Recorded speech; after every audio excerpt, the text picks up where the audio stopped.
আসসালাম রহমতুল্লাহ। أعوذ بالله من الشيطان الرجيم. بسم الله الرحمن الرحيم. الحمد لله الذي لم يتخذ ولدا ولم يكن له شريك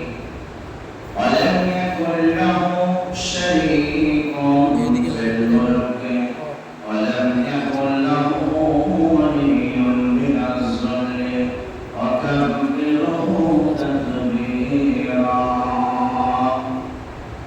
وقال الله تبارك وتعالى في القرآن المجيد وفي الفرقان الحميد: أعوذ بالله من الشيطان الرجيم.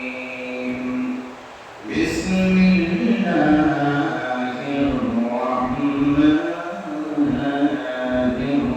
الرحيم.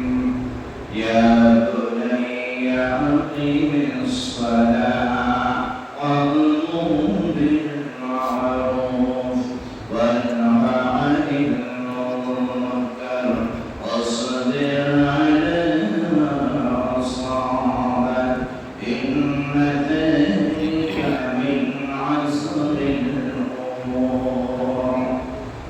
صدق الله العظيم. قال النبي صلى الله عليه وسلم في معنى الحديث: من لم يرحم صغيرنا ولم يغفر كبيرنا ولم يبجل عالمنا فليس منا، أو كما قال رسول الله صلى الله عليه وسلم: إن الله وملائكته يصلون على النبي يا أيها الذين آمنوا صلوا عليه وسلموا تسليما. الرحيم. اللهم صل على محمد وعلى آل محمد كما صليت على إبراهيم وعلى آل إبراهيم إنك حميد مجيد. اللهم بارك على محمد وعلى آل محمد كما باركت على إبراهيم وعلى آل إبراهيم إنك حميد مجيد. اللهم صل على محمد وعلى آل محمد كما صليت على إبراهيم وعلى آل إبراهيم إنك حميد مجيد. اللهم بارك على محمد وعلى آل محمد كما باركت على إبراهيم وعلى آل إبراهيم إنك حميد مجيد. اللهم صل على محمد النبي الأمي وعلى آله وسلم تسليما. الحمد لله. সমগ্র তারিফ, সমস্ত প্রশংসা সেই মহান করুণাময় আল্লাহ পাকের জন্য, যে আল্লাহ পাক আমাদেরকে বড় নির্বাচিত করে, মুনতাখাব করে, বিশেষভাবে মানুষ আনিয়ে ঈমানওয়ালা বানিয়েছেন। তারপর আল্লাহ রাব্বুল আলামিন আখির জামানার নবী, শ্রেষ্ঠ নবী, খাতিমুন নবিয়্যিন, খাতিমুল মুরসালিন মুহাম্মদুর রাসূলুল্লাহ সাল্লাল্লাহু আলাইহি ওয়াসাল্লামের উম্মত হিসাবে নির্বাচন করেছেন। আজকে রবিউল আউয়াল মাসের 15 তারিখ, আবার জুমার দিনের সপ্তাহের শ্রেষ্ঠ দিন জুমার দিনে পৃথিবীর মধ্যে শ্রেষ্ঠ স্থান আল্লাহর ঘরেতে, কিতাবের মধ্যে শ্রেষ্ঠ কিতাব কোরআন কারীমের ব্যাখ্যা করার এবং শোনার তৌফিক ইনায়াত করেছেন। এসে রব্বে রহমান, রব্বে করিম, রব্বে গফফারের দরবারে শুকরিয়া স্বরূপ সকলে বলি আলহামদুলিল্লাহ। তারপরে বিশ্বের নবী সরওয়ারে কায়নাত, যার শানে একবার দরুদ নজরানা পেশ করলে বলে 10 খানা গুনাহ মাফ, 10 খানা নেকি লেখা, শুধু তাই নয় 10 খানা জান্নাতের মাকাম বৃদ্ধি পায়। সেই নবীর শানে আমরা 3 বার দরুদ শরীফ পাঠ করলাম। আরো একবার ছোট্ট মতো দরুদ পড়ে সাল্লাল্লাহু আলা মুহাম্মদ সাল্লাল্লাহু আলাইহি ওয়াসাল্লাম। কোরআন কারীমের একটা বিশেষ সূরা আছে, সূরা লুকমান। পারা নম্বর 21, 114টা সূরার মধ্যে 31 নম্বর সূরা।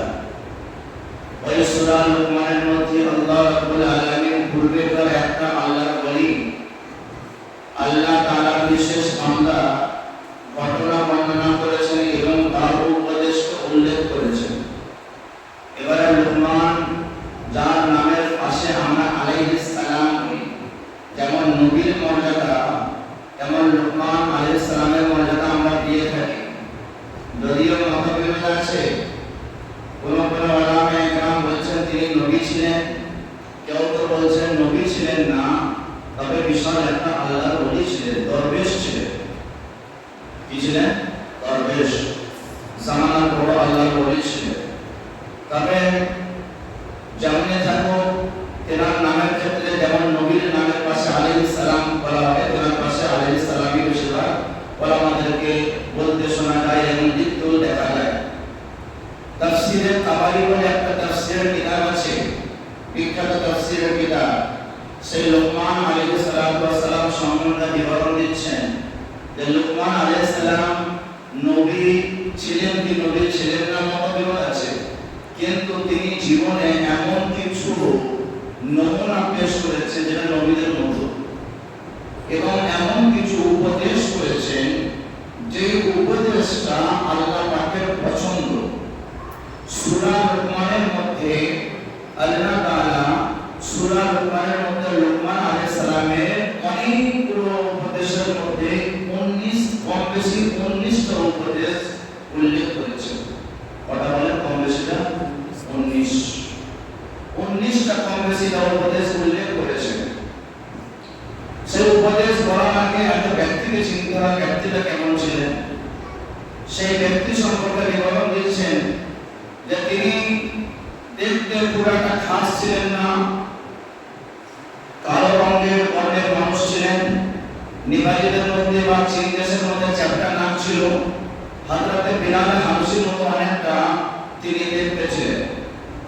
কিন্তু তেনার উপদেশ এতটাই প্রিয় যে আল্লাহ পাক তেনার উপদেশগুলো কোরআনের মধ্যে উল্লেখ করেছেন। যেমন নাকি হযরতে ওমর রাদিয়াল্লাহু তাআলা আনহুর কথাকে আল্লাহ অনেক সময় কোরআনে উল্লেখ করেছেন।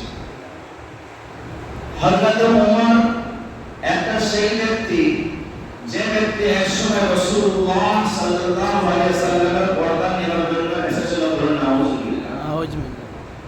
একশত মুখ উপহার পাওয়ার আশা, বিভিন্ন সোনা হীরা মতি জওয়াহির এবং সম্মানের এবং সমাজের মধ্যে প্রসিদ্ধ হওয়ার আশায় হযরত ওমর রাসূলুল্লাহ সাল্লাল্লাহু আলাইহি সাল্লামের পর্দা আনতে এসে ঈমান এনেছিল। সুবহানাল্লাহ। তাহলে কেমন নবী আমার উম্মত, যে এলো পর্দা নিতে, সে কি নিয়ে গেল? ঈমান নিয়ে গেল। এসেছিল পর্দা নিতে, নিয়ে গেল ঈমান নিয়ে। वजन वाला सलाम उस नबी पर जिस नबी ने बादशाही में फकीरी की, और सलाम उस नबी पर जिस नबी ने गालियां सुनकर दुआ दी। संग और सख्त दिल उमर का देखो मौन हो गया है रसूल के कलाम सुनकर। और अगर बुझे सख्त और संगीन उमर का दिल मौन हो गया है रसूल के कलाम सुनकर। आए थे कत्ल करने हो, लौटा है मुसलमान बंदर को। सुभान अल्लाह। हजरत उमर এই টাইপের মানুষ ছিলেন। হযরত উমর আল্লাহ নবীর যুগে অনেক সময় মাশওয়ারাতে এমন রায় পেশ করতেন, অনেকের পছন্দ হতো না, অনেকের কি হতো না, পছন্দ হতো না, কিন্তু আল্লাহ তাআলা মাথায় ফেলতেন। আর সেই রায় সম্বন্ধে আবার আল্লাহ পাক আয়াত অবতীর্ণ করতেন। সুবহানাল্লাহ। এবারে প্রশ্ন, তাহলে কি হযরত ওমরের মধ্যে কোরআন অবতীর্ণ হয়েছে? না, হযরত ওমরের রায় কোরআন মোতাবেক ছিল। আয়াতটা আসতে দেরি হচ্ছিল, আয়াতটা আসতে। যেমন একটা এক্সাম্পল দিই, আল্লাহ নবী তো মায়ার নবী, দয়ার নবী, শুধু মুখে বলা না, বাস্তবে তিনি দয়ার মান নবী ছিলেন। আল্লাহর নবী সাল্লাল্লাহু আলাইহি ওয়াসাল্লাম সমাজের চার তবকার মানুষের প্রতি দয়া করতেন। কয় তবকা বলেন? কয় তবকা? চার তবকা। যেই চার তবকা প্রতি সাধারণত মানুষ ভূক্ষেপ দেয় না। এক নম্বর কি, জীব জন্তুর প্রতি রহম করতেন। তাদের প্রতি বলেন অবলা জন্তু, যারা কথা বলতে পারে না, আগল পাগল ছাগল, যারা মানুষের ভাষা বুঝতে পারে না, প্রাণীদের প্রতি তিনি দয়া করতেন। রাসূলুল্লাহ সাল্লাল্লাহু আলাইহি ওয়াসাল্লামের একজন সাহাবী বলছে, ইয়া রাসূলুল্লাহ, অনেকগুলো পিপিলিকা কামড়াচ্ছিল, আমি সহ্য না করতে পারে পিপিলিকা পুরো মাথাটা পুড়িয়ে দিয়েছি, আগুনে পুড়িয়ে দিয়েছি। সে মনে করে যে বিশাল ভালো কাজ করে, রাসূলুল্লাহ বাহ বাহ বাহ বলবে। আল্লাহ রাসূল সাল্লাল্লাহু আলাইহি ওয়াসাল্লাম বললেন, কোন প্রাণীকে আগুনে পোড়ানো এটা আল্লাহ ছাড়া অন্য কারো অধিকার না। আবু দাউদ বুখারী শরীফের হাদিস। কথা বুঝে আসছে?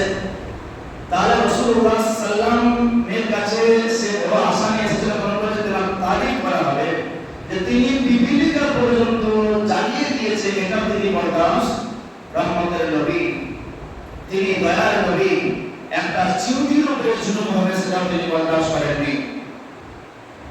একটা উট রাসূলুল্লাহ সাল্লাল্লাহু আলাইহি ওয়াসাল্লামের দরবারে নালিশ করতে, ইয়া রাসূলুল্লাহ, আমার মালিক আমাকে এতটা পরিমাণ খেতে দেয় না যে আমার পেট ভরে যায়।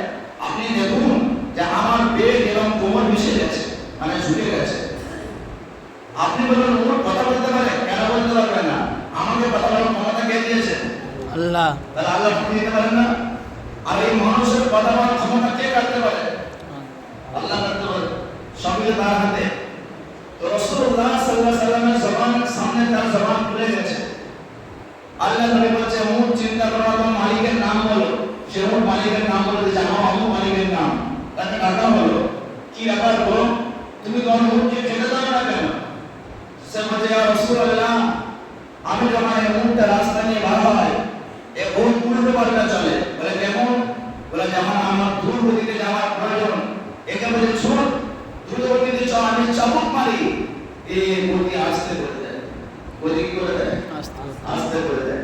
যখন আমার প্রয়োজন, আমি গন্তব্যস্থলে চলে এসেছি, এখানে দাঁড়িয়ে যাও, আমি যখন ব্রেক কষার চেষ্টা করি, ও যখন লাগাম ধরে টানি, ও আরো জোর থাকে, আরো নিয়ে ছুটে পালিয়ে যায়। কথা বলেছে উল্টো সার্ভিস। কি সার্ভিস বলেন? উল্টো সার্ভিস হচ্ছে। দাঁড়ান ছুটে যায়, ছোট দাঁড়িয়ে যায়। ডান দিক চলো, বাম দিকে যায়, বাম দিক চলো, ডান দিকে যায়। যখন নালিশ করেছে রাসূলুল্লাহ সাল্লাল্লাহু আলাইহি ওয়াসাল্লাম, শুধু মুখের উপর নয়, সে কাফির ছিল, কথা বলে সে কাফির সম্বন্ধে হলো নবী সাল্লাল্লাহু আলাইহি ওয়াসাল্লাম বিচার করেননি, তার থেকেও মুখ সামনে নিচ্ছেন, বলো তোমার কিছু বলার আছে ওর সম্বন্ধে? সে কথা বলবে, ইয়া রাসূলুল্লাহ, আমি একে খেতে এই জন্য দিইনি যে আমার কথা শোনে না, দাঁড়াতে বললে ছুটে যায়, ছুটতে বললে দাঁড়িয়ে যায়, ডান দিক বললে বাম দিক যায়, বাম দিক বললে ডান দিক যায়। তখন উটকে আল্লাহ রাসূল আবার জিজ্ঞাসা করলেন, হে উট, তোমার তো দোষ আছে, বলো তোমার কি আছে, তুমি মালিকের কথা কেন শোনো না? তখন সে উটটা বলছে, ইয়া রাসূলুল্লাহ, ইয়া হাবিবাল্লাহ, আমি বললাম উট, আমার সৃষ্টিকর্তা হলো আল্লাহ, আমার মধ্যে যার কিছু অঙ্গ প্রত্যঙ্গ দিয়েছেন আল্লাহ, সেই আল্লাহ তারিফ আপনিও করেন, তাহলে সেই আল্লাহ পাকের আপনি রাসূল, সেই আল্লাহ পাকের হুকুম আমিও আদায় করি, সেই আল্লাহ পাকের নাম তাসবিহ আমি আদায় করি। কি তাসবিহ আদায় করি? কোরআন কারীমের মধ্যে আয়াত আছে, ওয়া মিন শাইইন ইল্লা ইউসাব্বিহু বিহামদিহি। কোরআন কারীমের আয়াতের মানে হলো পৃথিবীর মধ্যে যত জীবজন্তু রয়েছে, যত কীট পতঙ্গ রয়েছে, যত প্রাণী রয়েছে, মানুষ ছাড়া সমস্ত প্রাণী, সমস্ত জীবজন্তু আল্লাহ পাকের তাসবিহ আদায় করে, বলেন সুবহানাল্লাহ। সব প্রাণী তাসবিহ আদায় করে। যদি এর ব্যাখ্যা কিছু আছে সব পরে বলছি। রাসূলুল্লাহ সাল্লাল্লাহু আলাইহি ওয়াসাল্লাম বলেন, নবী গো, এই উটটা নবীকে বলে, ইয়া রাসূলুল্লাহ, আমি এর কথা শুনে বলে আমাকে খেতে দেয় না, কিন্তু উট বলছে আমি যেমন আল্লাহর গোলাম, আমি যেমন আল্লাহর প্রাণী, আমার মালিক হলো আল্লাহর মাখলুক। তার মাখলুক বলেন আল্লাহর মাখলুক। এই আমার মালিক হলে কি হবে? শুধু তোমাকে খেতে দেয়। প্রাণ দিয়েছেন আল্লাহ, অঙ্গ প্রত্যঙ্গ দিয়েছে আল্লাহ, শক্তি দিয়েছে আল্লাহ, বিবেক দিয়েছে আল্লাহ, চোখের শক্তি দিয়েছে আল্লাহ, সব কিছু আল্লাহ দেওয়ার সত্ত্বেও সে শুধু কেটে দেয়, সে চায় যে আমি তার অনুগত্য করি। কিন্তু এই যে বান্দা দাঁড়িয়ে রয়েছে আমার বাড়ি, এর কোটি কোটি টাকা সম্পত্তি যে রয়েছে আল্লাহ তাআলা দিয়েছে, অঙ্গ প্রত্যঙ্গ আল্লাহ তাআলা দিয়েছে, বিবেক বুদ্ধি আল্লাহ তাআলা দিয়েছে, সমস্ত অঙ্গ প্রত্যঙ্গ আল্লাহ দেওয়ার সত্ত্বেও রাসূলগণ এই আমার মালিকটা আল্লাহর আসল মালিকের কথা শোনে না। কি বলছে? আসল মালিকের কথা বলে, যতদিন আসল মালিকের কথা শুনবে না, আল্লাহ তাআলার অনুগত্য করবে না, আল্লাহর সামনে মাথা ঝুঁকাবে না, আল্লাহর সামনে রুকু করবে না, সাজদা করবে না, খিদুড়ি যাবে বলে যাব, কিন্তু আমি আমার মালিকের কথা শুনবো না। সুবহানাল্লাহ। একটা মালিক আমার নবীকে বুঝে নিয়েছেন, একটা উম্মত আমার নবীকে বুঝে নিয়েছেন, সেই মালিকরা কাফির হলো, হতভম্ব হবে কিনা? যে আমার উম্মত কথা বলছে, যেমন উম্মত ইসলাম গ্রহণ আগে হতভম্ব হয়ে গেছিল, ঠাকুরের পেট থেকে আওয়াজ বার হয়েছিল, হাদিসের মধ্যে আছে। কার পেট থেকে? ইন্দ্রাসনের বার হয়ে ঠাকুর কথা বলে। আরে ঠাকুর কথা বলে না, ঠাকুর যা দিয়ে বানানো হোক, পাথর দিয়ে হোক, কাপড় দিয়ে হোক, মাটি দিয়ে হোক, কাঠ তৈরি, কাঠ তৈরি, কাঠ তৈরি, আল্লাহ তৈরি। হযরত ওমরকে জিজ্ঞাসা করা হলো, ওমর তুমি ইসলাম গ্রহণের আগে কিছু সিম্পটম পেয়েছিলে? বলে হ্যাঁ পেয়েছিলাম, অ্যালার্ম পেয়েছিলাম। কি পেয়েছিলাম? অ্যালার্ম সিম্পটম পেয়েছিলাম। বলে কি? বলে আমি একবার পাথর ঠাকুরের সামনে বল করছি আর আমি পূজা করছি, মাথা মাথা করেছি, কিন্তু চাইছিলাম ঠাকুরের পেট থেকে আওয়াজ আসছে, ওমর কোনো লাভ পাবি না। কি বলছে? কিছু লাভ পাবি না, এই পাথরের সামনে ঝুঁকে লাভ নেই, আর গাছের সামনে ঝুঁকে লাভ নাই, সূর্যের সামনে ঝুঁকে লাভ নেই। এই পাথর, পাহাড়, সূর্য, চন্দ্র, অসংখ্য যে সৃষ্টি করেছে তার সামনে ঝুঁকে যাবে। বলে সুবহানাল্লাহ, সুবহানাল্লাহ। ওমর বলছে আমি কথাটা লুকিয়ে রেখেছিলাম, কথাটা লুকিয়ে রেখেছিলাম। এই কথা যদি প্রকাশ করে, যদি মিডিয়া করে দিই, তাহলে তো সত্যকে মানতে বাধ্য হয়ে যেতে হবে। বলে সেদিন থেকে আমার কিন্তু মনে হয় চরপড়া তৈরি হয়েছিল, কিন্তু পরে আমি টাকার লোভে বর্তমান আনতে গিয়েছিলাম, কিন্তু বর্তমান নসিব পাইনি, আমার নসিবে ঈমান নসিব হলো। সুবহানাল্লাহ। তখন যখন উম্মতটাই কথা বলল, মালিক হতভম্ব হয়ে গেল। আরে আমার উম্মত যাকে এতদিন ধরে আমি পরিচালনা করেছি, সে আমার বিরুদ্ধে নবীর দরবারে শিকায়ত করেছে। আমি তো জীবনে জানি না উম্মত কথা বলে, কিন্তু যখন দেখলাম একটা উম্মত আবার নবীর সঙ্গে কথা বলছে, সঙ্গে সঙ্গে রাসূলুল্লাহ সাল্লাল্লাহু আলাইহি ওয়াসাল্লামকে জড়িয়ে ধরে বলেন, ইয়া রাসূলুল্লাহ, ইয়া হাবিবাল্লাহ, উম্মত যা বলেছে সঠিক বলেছে। আমি আজ থেকে আপনার হাতে হাত ধরে বললাম, আশহাদু আল্লাহ ইলাহা ইল্লাল্লাহ ওয়া আশহাদু আন্না মুহাম্মাদান আবদুহু ওয়া রাসূলুহু। এর অর্থ হলো আমি সাক্ষ্য দিচ্ছি যে আল্লাহ ছাড়া কেউ উপাস্যযোগ্য নয়, এবং আমি আরো সাক্ষ্য দিচ্ছি যে মুহাম্মদ সাল্লাল্লাহু আলাইহি ওয়াসাল্লাম আল্লাহ তাআলার বান্দা এবং তার প্রিয়তম রাসূল। সে মুসলমান হয়। সুবহানাল্লাহ। একটা উটের কারণে, জীব জন্তুর কারণে একটা কাফির মালিক সে ঈমানওয়ালা হয়েছিল। সেই রাসূলের আমরা উম্মাহ, সেই রাসূলের আমরা উম্মাহ, যে উটকে, যে রাসূলকে উট চিনতে পারলো, চিড়িয়া চিনতে পারলো, আজ কিন্তু অনেক মানুষ চিনতে পারে। আমরা আলহামদুলিল্লাহ আমরা চিনেছি, আমরা চিনেছি, আমরা বুঝেছি বলে লোকের কথা শুনতে পাচ্ছি, কিন্তু বহু মানুষ চিনতে পারেনি। সেই নবীকে নিয়ে ব্যঙ্গ করে, ঠিক না বেটি? সেই নবীর সাথে মাঝে মাঝে কথা উল্লেখ করে, সেই নবীর বেয়াদবি করে। আজ মানুষ চিনতে পারলো না, জীব জন্তু অসংখ্য প্রাণী তারা চিনতে পারলো। কারণ নবীর দয়া এক ধরনের কারো প্রয়োজন বলে, কারো প্রয়োজন জীব জন্তু। আমি বললাম 4 তত্ত্ব নবীর দয়া ছিল, 4 তত্ত্ব হবে। এক নম্বর জীব জন্তু হয়ে গেল, আর দ্বিতীয় হলো আল্লাহ নবী সাল্লাল্লাহু আলাইহি ওয়াসাল্লাম বাচ্চাদের প্রতি বড় দয়া করতেন। তাদের প্রতি বলেন, বাচ্চাদের প্রতি বড় দয়া করতেন। রাসূলুল্লাহ সাল্লাল্লাহু আলাইহি ওয়াসাল্লাম নামাজে রাসূল ইমাম হাসান হোসেনকে চুম্বন করেছে। একজন সাহাবী দাঁড়িয়ে আছে, বলছে, ইয়া রাসূলুল্লাহ, আপনার ছেলে তো নয় আব্দুল্লাহ ইব্রাহিম তাহির সব মারা গেছে, আপনার সন্তান দুনিয়াতে যাচ্ছেন সবাই মারা গেছেন, আপনি নামাজে রাসূল হয়ে আপনি নামাজে রাসূলকে চুম্বন করেছেন, কিন্তু আমার অনেক সন্তান, কিন্তু আমি কাউকে চুম্বন করি না। আল্লাহ নবী সাল্লাল্লাহু আলাইহি ওয়াসাল্লাম বলেন, যে আমাকে মহব্বত করবে, যে বাচ্চাদেরকে মহব্বত করবে, আর আমি যখন নামাজে রাসূলকে মহব্বত করি, রাসূলকে মহব্বত করি, ভালোবাসি, চুম্বন করি, তুমিও চুম্বন করো, কারণ আমার যে আদর্শ মানবে সে বাচ্চাদের প্রতি রহম করবে। সুবহানাল্লাহ। কি বলবো? বাচ্চাদের প্রতি করবে, বাচ্চাদের প্রতি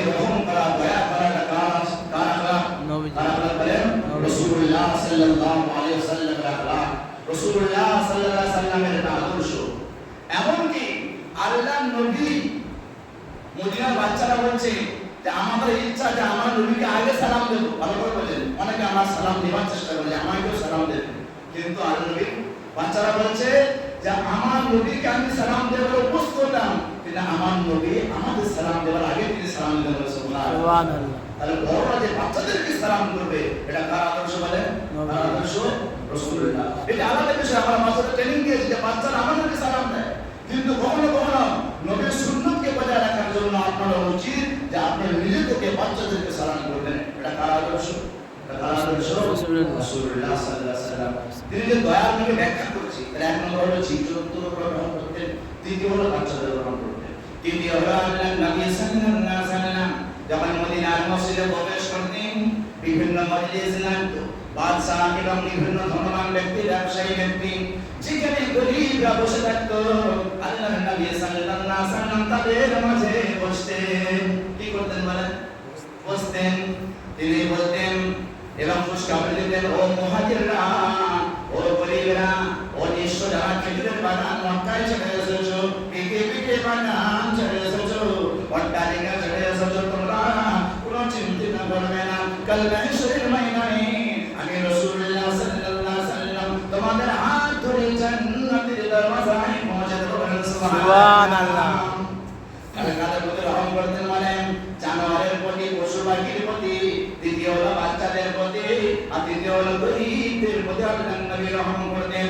আর 4 নম্বর হলো আল্লাহর নবী সাল্লাল্লাহু আলাইহি ওয়াসাল্লামকে যে মানে তাকেও স্বাগতম, যে মানে না তাকেও স্বাগতম। কাফির, মুশরিক, ইহুদি, নাসারা আল্লাহর নবী সাল্লাল্লাহু আলাইহি ওয়াসাল্লাম তাদেরকেও মহব্বত করতেন। আমরা বড় জাতিকে মহব্বত করি, ওরা বেলাতিকে আমরা মহব্বত করি না। রাসূলুল্লাহ সাল্লাল্লাহু আলাইহি ওয়াসাল্লামের দরবারে একটা ইহুদি ছেলে সেবা করতে আসতো। কি ছেলে বলে? আবু বকর ছেলে। সেটা ইহুদি, আল্লাহ বলেন তার বাপ কট্টরপন্থী ইহুদি। বলে নবীর কাছে যাও বটে, কিন্তু ইসলাম গ্রহণ করো না। আল্লাহ বলেন ঠিক আছে, তাই নবীকে ভালো লাগে। ইহুদি কি বলছে? নবীকে অল্প বয়সের ছেলে, ভক্ত হয়ে গেছে, রাসূল সাল্লাল্লাহু আলাইহি ওয়াসাল্লামের পা টিপতে যেত, মাথা টিপতে যেত, সেবা করতো, হঠাৎ সে অসুস্থ হয়ে গেছে। আমার নবী সাল্লাল্লাহু আলাইহি ওয়াসাল্লাম এটা বুঝলেন না, সেই ইহুদি আমি যাব না। আল্লাহর নবীর আদর্শ হলো যে অসুস্থ হবে তাকে তুমি দেখতে যাও, তোমাকে কোনো টাকা হেল্প করতে হবে না, পয়সা দিতে হবে না, দিলে তো অনেক ভালো, যদি নাও দিতে পারো, তোমাকে ফল দিতে হবে না, খাবার দিতে হবে না, টাকা পয়সা দিতে হবে না, শুধু তার পাশে তুমি বসে থাকবে। যতক্ষণ পর্যন্ত তুমি বসে থাকবে, আল্লাহ তাআলা আমার হাবিবের দ্বারা বলেন, রাসূলের দ্বারা বলেন, যতক্ষণ পর্যন্ত সে বসে থাকবে ওই অসুস্থ ব্যক্তির কাছে, তার জন্য রহমতের ফেরেশতারা মাগফিরাতের দোয়া করবেন। সুবহানাল্লাহ। মাগফিরাতের দোয়া করবেন। কে অসুস্থ দেখার দরকার নেই, হ্যাঁ, নামাজি, বেনামাজি, মদখোর কি জুয়াখোর এসব কোনো ব্যাখ্যা করা নেই। অসুস্থ তো অসুস্থই হয়। যদি কোনো অসুস্থ ব্যক্তিকে দেখতে যাও, হয়তো আমার যাওয়ার কারণে সে বড় অন্যায় থেকে শেষ করে আসবে, যে আমি একটা এত পিছিয়ে পড়া মানুষ হয়ে, আমি এত গুণাগার ব্যক্তি হয়ে আমার অমন ব্যক্তি দেখতে এসেছে, হয়তো এই আদর্শ তার অন্তরে একটা ভুল ফুটিয়ে উঠবে, হিদায়াতের নূর সৃষ্টি হবে। রাসূল সাল্লাল্লাহু আলাইহি ওয়াসাল্লামের আদর্শ তাহলে বলে গেল আল্লাহর নবী প্রতি যারা ঈমান আনতো না তাদেরকেও নবী ভালোবাসতো। হঠাৎ আল্লাহর নবী সাহাবাদেরকে দাঁড়িয়ে আছেন, একটা ইহুদি মারা গেছে, তার জানাজা আল্লাহর নবীর সামনে যাচ্ছে, একটা ইহুদি মারা গেছে, নবী বসে আছেন সাহাবাদেরকে নিয়ে। যখন ইহুদির জানাজা আল্লাহর নবীর সামনে যায়, আল্লাহর নবী সম্মানের জন্য দাঁড়িয়ে পড়লেন। কি বললেন বলেন? দাঁড়িয়ে পড়লেন। আর আফসোস করছেন, চোখ ছলছল হয়ে গেছে। সাহাবারা বলছে, ইয়া রাসূলুল্লাহ, আপনি দাঁড়ালেন কেন? এত সম্মান কেন জানালেন? বলে কেন, কি হয়েছে? বলে আপনি কি জানেন না নবী গো, ওটা ইহুদির জানাজা, ও তো চিরতরের কাফির। বলে এই জন্য দাঁড়িয়ে গেলাম যে আমি রাসূলুল্লাহ, আমার দায়িত্ব ছিল সারা মক্কা নগর, সারা মদিনা নগর, সারা আরব নগর, সারা বিদেশ নগর যতজনের কাছে ইসলাম দাওয়াত পৌঁছানো, আমি সবার কাছে পৌঁছেছি, কিন্তু ইসলাম গ্রহণ করতে পারল না। যদি এই ব্যক্তি হয়তো নিশ্চয়ই কোনদিন ক্ষমা পাবে না, কিন্তু আমার আফসোস হচ্ছে যে একজন জাহান্নামী আমার থাকার সত্ত্বেও আমার সামনে একটা জাহান্নামীর লাশ আমার চোখের সামনে চলে গেল। আফসোস করে দাঁড়িয়ে গেলাম যে আমি থাকার সত্ত্বেও আমার চোখের সামনে একজন চিরতরে জাহান্নামে চলে গেল। আমার রাসূল সাল্লাল্লাহু আলাইহি ওয়াসাল্লাম আদর্শ দেখে তাহলে কি বলে গেল, আমার নবীর বিষয় মা আরসালনাকা ইল্লা রাহমাতাল লিল আলামিন। আমার নবীকে আল্লাহ মায় বলেছেন, নবী গো আমি তোমাকে বিশ্ববাসীর জন্য রহমত স্বরূপ করে পাঠিয়েছি। তার রহমতের ব্যাখ্যা পেলাম, কটা ব্যাখ্যা বলেন? চারটে ব্যাখ্যা পেলাম। এক নম্বর, জীব জন্তু প্রাণীর প্রতি নবী রহম করতেন, আর দ্বিতীয় হলো বাচ্চাদের প্রতি রহম করতেন, আর তৃতীয় হলো গরিব অসহায়ের প্রতি রহম করতেন, আর 4 নম্বর হলো যারা বেধর্মী ইসলাম গ্রহণ করেনি তাদের সাথে আমার নবী জীবন আদর্শ দেখালেন।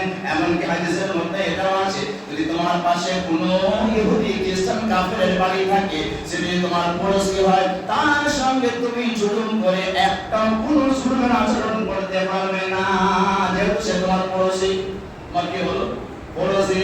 আমরা কি মনে করবো? বেঈমান পড়োশী। যত ইচ্ছা ওকে জ্বালা, যত ইচ্ছা ওর পিছনে লেগে যা। রাসূলুল্লাহ সাল্লাল্লাহু আলাইহি ওয়াসাল্লামের জীবন আদর্শ আমরা লক্ষ্য করে দেখি, আমরা তো মুসলমান পড়োশীকে কষ্ট দিয়ে থাকি, আপন বন্ধুদেরকে কষ্ট দিয়ে থাকি, আপন আত্মীয় পড়োশীকে কষ্ট দিয়ে থাকি, কিন্তু রাসূলুল্লাহর জীবন আদর্শ হলো তোমার যদি পড়োশী বেঈমান হয়, ঈমান তার কাছে, তার ধর্ম তার কাছে, তোমার ধর্ম তোমার কাছে, লাকুম দীনুকুম ওয়ালিয়াদিন। তোমার ধর্ম তোমার কাছে, তার ধর্ম তার কাছে, কাল কিয়ামতের ময়দানে তার ধর্ম সম্বন্ধে তোমাকে জিজ্ঞাসা করা হবে না। অতএব তুমি আর ধর্মের কারণে তাকে যদি কোনো কষ্ট দিয়ে থাকো, সে জাহান্নামে যেতে পারে, সেটা আলাদা বিষয়, কিন্তু এই পড়োশীকে কষ্ট দেওয়ার দরুন তোমার হিসাব কিতাব কিন্তু উল্টো হতে পারে। রাসূলুল্লাহ সাল্লাল্লাহু আলাইহি ওয়াসাল্লাম একটু ভেবে দেখি, যদি একটা কাফেরের সঙ্গে ব্যবহার সুন্দর করতে বলা হয়, তাহলে একটা মুসলমানের সঙ্গে ব্যবহার কেমন করা দরকার? লুকমান আলাইহিস সালাম যারা কথা বলতে যে এত কথা বার হয়ে গেল, যে আমার নবী দয়ার নবী লুকমান আলাইহিস সালামের যে কথাটা কোরআন কারীমে আল্লাহ পাক উল্লেখ করেছেন, তিনাকে একবার সেই যুগের বড় একটা বাদশা তাকে ডেকেছে। মহান ব্যক্তি যখন জামানার বড় ব্যক্তি হয়, তাকে সবাই সম্মান করে না? সমস্ত লেভেলের মানুষ সম্মান করে। তেনাকে ডেকে বলছে, তোমার তো অনেক ভালো ভালো কথা শুনেছি, অনেক কথায় আমরা জ্ঞান পেয়েছি, তোমাকে আমি পরীক্ষা করবো যে তুমি কত জ্ঞানী। আলাদা হয়ে যাবে, তার জ্ঞানের পরীক্ষা। বলে কি পরীক্ষা? বলে তোমাকে আমি একটা ছাগল দিচ্ছি। কি দিচ্ছি? ছাগল। ছাগলটা জবাই করো, জবাই করার পরে ওই ছাগলের মধ্যে সব থেকে যে অঙ্গটা দামি আমার কাছে নিয়ে এসো, কিন্তু দুটো অঙ্গ নিয়ে আসবে, দুটো বেশি না হয়, একটাও না হয় আর তিনটেও না। লুকমান আলাইহিস সালাম ছাগল জবাই করলেন। ছাগল জবাই করার পরে ছাগলের হৃৎপিণ্ড যেটা দিল করা হয়, দিলের যে অংশ এবং জবান দুটো নিয়ে হাজির হলেন বাদশা মহারাজ। এই দুটো হলো ছাগলের সব থেকে খুব উৎকৃষ্ট এবং ভালো জিনিস। ঠিক আছে, কিছুদিন পরে তাকে আবার ডেকেছে, বলছে লুকমান, তোমাকে আমি আর একটা ছাগল দিচ্ছি, তুমি আবার জবাই করো, আর জবাই করার পরে সব থেকে এর মধ্যে যে অঙ্গটা খারাপ বা ঘৃণিত সেটা নিয়ে এসো। তাকে আবার দেওয়া হয়েছে, সে জবাই করে নিয়ে আসছে। বাদশা মনে করেছে হয়তো মনে করে রক্ত নিয়ে আসবে বা মূত্র ছেড়ে নিয়ে আসবে, পেচ্ছাপের রাস্তায় যা কিছু নিয়ে আসবে। তো দ্বিতীয়বার যখন তেনাকে বলা হলো তুমি সব থেকে এর খারাপ অঙ্গটা নিয়ে আসবে, তিনি আবার নিয়ে গেলেন হৃৎপিণ্ড এবং জবান। তিনি গেলেন, আলাদা বোঝার বিষয় আছে, একই জিনিস নিয়ে গেলেন। তখন বাদশা মহারাজ বলেন, লুকমান গো, আমার তো বোঝা গেল না, যখন আমি তোমাকে বলেছিলাম ওই ছাগলের মধ্যে দুটো জিনিস নিয়ে আসো, ভালো জিনিস, তুমি হৃৎপিণ্ড এবং জবান এনেছিলে, আবার দ্বিতীয়বার যখন বললাম খারাপ জিনিস নিয়ে আসে, একই জিনিস আনলে কেন? লুকমান আলাইহিস সালাম বলছে, মানুষের পুরো বডির মধ্যে দুটো জিনিস মেন, একটা হলো দিল আর দ্বিতীয় হলো জবান। যারা দিল খারাপ হয়ে যাবে, যারা দিলের মধ্যে মানুষের বিদ্বেষ লুকিয়ে থাকবে, হিংসা লুকিয়ে থাকবে, কিবত লুকিয়ে থাকবে, অসমাধান লুকিয়ে থাকবে, সেটাকে স্বীকার করবে তার জবান। কি করবে বলেন? তার জবান সেটাই স্বীকার করবে। তাহলে যদি সেই দিলের মধ্যে তা মানুষের মধ্যে দোষ লুকিয়ে থাকে, কিবত লুকিয়ে থাকে, বড় সমাচার লুকিয়ে থাকে, সেই দিলের মধ্যে সেই দিলের মতো কোনো জঘন্যতম দিল হতে পারে না। আর আর যে জবান থেকে মানুষের গীবত করা হবে, মানুষের পরসমালোচনা করা হবে, ওই জবানের থেকে কোনো জবান খারাপ হতে পারে না। এটা খারাপ জিনিস বেশ বললাম। আর ভালো, তখন ভালো কেন বলেছিলাম, এই দিল যখন আল্লাহ তাআলাকে অ্যাকসেপ্ট করবে, আল্লাহর বড়ত্ব গুরুত্বকে মানবে, বড়দের সম্মান করবে, ছোটদের ভালোবাসবে, আলেমদের সম্মান তাজিম করবে, মানুষের মহব্বত অন্তরে কাঁদবে, ওই দিলের যখন মানুষকে জায়গা দেবে, সেই দিলের জায়গাটা মুখের মধ্যে প্রকাশ হবে। কি হবে বলেন? মুখের মধ্যে প্রকাশ হবে। আর শুধু তাই নয়, দিলে যখন আল্লাহ তাআলার মহব্বত জন্মে যাবে, এই দিলেতে তাসবিহ আদায় হবে, এই দিলেতে কোরআন কারীম তেলাওয়াত হবে, এই দিলের মধ্যে, এই জবানের মধ্যে কোরআন কারীম তেলাওয়াত হবে, এই জবানের মধ্যে জিকির আজকার করা হবে, আর এই জবানের দ্বারা মানুষকে খুশখবরি দেওয়া হবে। কি হবে বলেন? ভালো কথা বলা হবে। একটা এমন জবান, মানুষকে হাসানো যায়, মানুষকে কাঁদানো যায়, মানুষকে সম্মান দেওয়া যায়, মানুষকে অসম্মান দেওয়া যায়। আমি যেমন ব্যবহার করবো, ওই মাঝিরটা আর দিলটা সব থেকে উত্তম হতে পারে, নয় খারাপ হতে পারে। লুকমান আলাইহিস সালাম যখন ভাষা বললেন যে আপনি যে বলছিলেন যে হাকিম, এটা আজ প্রমাণ হয়ে গেল। কি হয়ে গেল বলেন? আজ প্রমাণ হয়ে গেল। আর ভাবারও বিষয়, এমন কোন মহা ব্যক্তি যার বিষয়ে আল্লাহ পাক কোরআন কারীমে একটা আয়াত নয়, বরং সম্পূর্ণ একটা সূরা অবতীর্ণ করেছে। কত পারা আছে? 21 পারা আছে। কত নম্বর সূরা আছে? 114 সূরার মধ্যে 31 নম্বর সূরা। যা আল্লাহ পাক যাতে শোনানোর উদ্দেশ্য নয়, যে জীবন নবীর আদর্শ শুনেছিলেন আমি নিজে এবং সকলে যেন তার আদর্শিত হতে পারে বলে আল্লাহুম্মা আমিন। যারা বলে আল্লাহুম্মা আমিন। আল্লাহ পাক আমাদের প্রত্যেককে যেন তার হুকুম জনাবে রাসূলুল্লাহ সাল্লাল্লাহু আলাইহি ওয়াসাল্লামের সুন্নতের সঙ্গে জড়িয়ে রাখে বলে আল্লাহুম্মা আমিন। আল্লাহ পাক আমাদের সকলকে কবুল করুন, আমিন সুম্মা আমিন।